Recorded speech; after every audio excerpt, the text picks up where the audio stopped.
नमस्कार, आप देख रहे हैं विराट 24 न्यूज। मैं आपके साथ आदर्श। आज हम बात कर रहे हैं रीवा विधानसभा क्षेत्र की। वह विधानसभा क्षेत्र जो मध्य प्रदेश की हॉट सीट बनी हुई है, जहां से हाल ही में एक माननीय विधायक को पूर्व मंत्री से वर्तमान मंत्री बनाया गया है और उनकी शपथ भी हो गई, स्वागत सत्कार भी हो गया, विभाग भी मिल गया है। अब सवाल यह है कि मंत्री जी तो रीवा विधानसभा से चुनाव लड़ेंगे, आखिरकार मंत्री जी के सामने कांग्रेस से कौन होगा? हम पहले भी चर्चा कर चुके हैं, लेकिन यदि आज कांग्रेस से एक दावेदार का पक्ष देखेंगे कि क्या रीवा के वर्तमान विधायक राजेंद्र शुक्ला के सामने वह टिक पाएंगे या फिर पहले की तरह मात खाएंगे, कांग्रेस को दूसरे नंबर पर बरकरार रखेंगे या फिर पहले स्थान में पहुंचाएंगे। राजनीतिक जनों की माने तो पहले में पहुंचाना तो उनके बस का शायद ही है, क्योंकि जब वह चुनाव लड़े थे तो कांग्रेस तीसरे नंबर पर आई थी। आपको बता दें कि आज हम बात कर रहे हैं कांग्रेस के कोई और नहीं, राजेंद्र शर्मा की। आज हम बात करेंगे क्या तमाम चर्चाएं होती हैं, किस तरह से राजनीतिक जन कयास लगाते हैं, क्या समाज में बातें हो रही हैं, राजेंद्र शर्मा पर क्या आरोप लग रहे हैं, इन्हीं सब बातों की चर्चा करेंगे।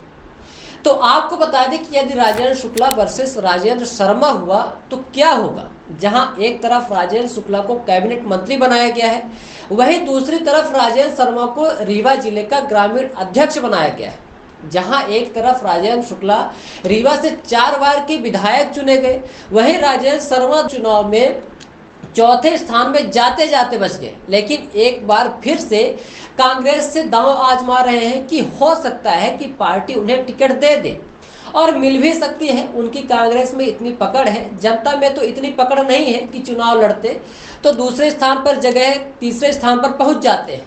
खैर, हम बात करते हैं पहले राजेंद्र शुक्ला जो 2003 से लगातार विधायक बनते आ रहे हैं और मंत्री भी बने। बीच में गुटबाजी के चलते कुछ सालों तक मंत्री नहीं रहे, लेकिन सरकार रही, लेकिन मंत्री नहीं बन पाए थे।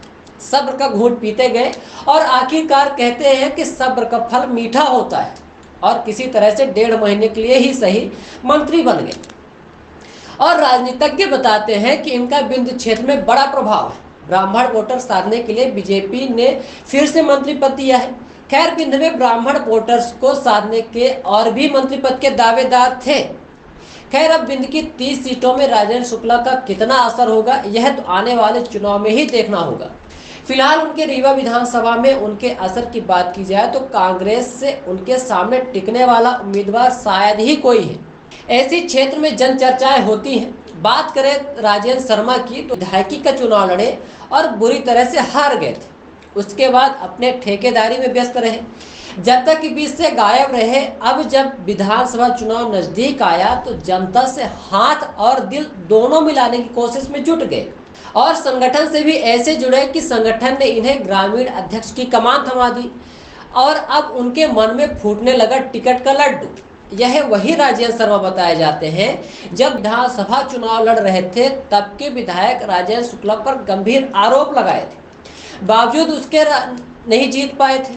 और जन चर्चा यह बताती है कि यह गंभीर आरोप राजेंद्र शुक्ला के निजी दाम्पत्य जीवन को लेकर लगाया गया था कि अंतर्कलह है राजेंद्र शुक्ला के दाम्पत्य जीवन में। इस तरह का गंभीर आरोप लगाना, व्यक्तिगत जीवन पर टिप्पणी करना, इसके बावजूद भी चुनाव हार जाना एक मजबूत दावेदार कांग्रेस को नहीं दिखाता। खैर, लोगों को कहना है, लोग कहते ही रहते हैं, चार मुंह चार तरह की बातें। लोग तो यहाँ तक यह भी कहते हैं कि राजेंद्र शर्मा अंतर जाति विवाह किए हैं।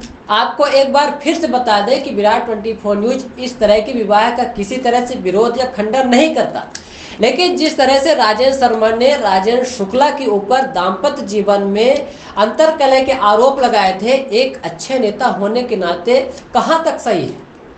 राजनीतिक जन तो यह भी बताते हैं कि राजेंद्र शर्मा ने तत्कालीन अवधेश प्रताप सिंह विश्वविद्यालय के कुल सचिव की विधवा बहू से शादी की है, जिनके पति इनके मित्र थे, जिनका एक बेटा भी था, जो मां के राजेंद्र शर्मा के साथ विवाह होने के बाद अपने दादा के साथ उत्तर प्रदेश चला गया। कुल मिलाकर रीवा के ब्राह्मण राजेंद्र शुक्ला को ना तो यहाँ के ब्राह्मण मानते और ना ही अंतर जाति विधवा से विवाह करना उचित समझते हैं। एक बार फिर आपको बता दें कि विराट 24 न्यूज ऐसे विवाह का विरोध या खंडन किसी तरह से नहीं करता, परंतु ये राजनीतिक गलियारों की चर्चा जोरों पर है।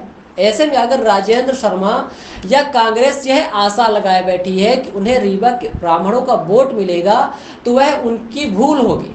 यह पहले भी महापौर और विधानसभा चुनाव में जनता उन्हें दिखा दिया है कि रीवा का असली ब्राह्मण नेता राजेंद्र शुक्ला है और बीजेपी ने सरकार में मंत्री बनाकर पक्ष और मजबूत कर दिया है।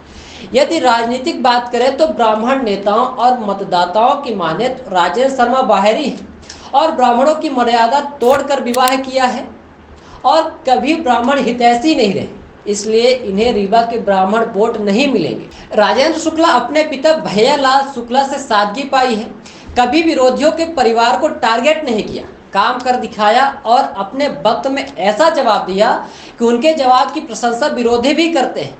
जबकि राजेंद्र शर्मा जब चुनाव लड़े थे तो एक तथाकथित पत्रकार से उनके परिवार पर गंभीर आरोप लगवाया था, जिससे रीवा की जनता आज तक भूल नहीं पाई। इस तरह से क्षेत्र में तमाम जन चर्चाएं हैं कि राजेंद्र शर्मा का राजेंद्र शुक्ला पर कीचड़ उछालना महंगा पड़ गया और वह कीचड़ राजेंद्र शर्मा पर अंतर जाति विवाह को लेकर ऐसे पड़ा कि पूरी तरह से इस मामले को उन्हें शांत करना पड़ा। और कहते भी हैं कि जिनके घर कांच के होते हैं तो दूसरे घर में पत्थर नहीं मारते, लेकिन राजेंद्र शर्मा ने पत्थर मारा, जिसका अंतर जाति विवाह को लेकर उनके ऊपर इस तरह से चर्चाएं होती रहती है।